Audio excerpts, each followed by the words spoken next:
Welcome to Jagannath kitchen. మీరందరండి పిడికలను చూశారు కదా, పిడికలను చూశారు. కానీ ఈ విధంగా ఎప్పుడైనా పిడికలు చేసింది చూసారా? నేను చేశానండి. ఇదిగోండి, ఈ విధంగా ఆవు పేడతో. ఇదిగోండి, ఇవి దేనికి చేశానంటే, ఇప్పుడు దేవీ నవరాత్రులు వస్తున్నాయి కదండి, ధూపం కాల్చడానికి చేశానండి. దీనిపైన ఆర్తికపురం పెట్టి కాల్చుకోవడానికి. ఇది చూడండి, ఇదిగోండి ఆవు పేడతో ఈ విధంగా ఈ వెరైటీ పిడికలను చూసారా? అంటే ఎక్కడికెళ్ళి నా ముఖ్య ఉద్దేశం అండి, ఆవు పేడను ఏ విధంగానైనా దీపారాధనలో వాడడానికి పనికొస్తుందని చేస్తున్నాను. చూడండి, ఈ విధంగా ప్యాకింగ్ చేశాను చూడండి. షాప్లో ఇవ్వడానికి ఇలా ప్యాక్ చేసి ఇస్తుంటాను.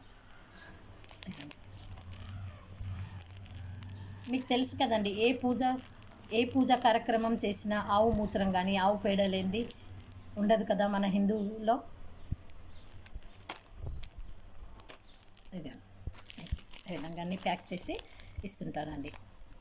ఇది ఆవు పిడక ఆవు పిడకను ఆ విధంగా కొడతాను, కానీ నేను ఒక డిజైన్ చేయాలని చేశానండి. ఇది ఒక వెరైటీగా నచ్చిందా అండి?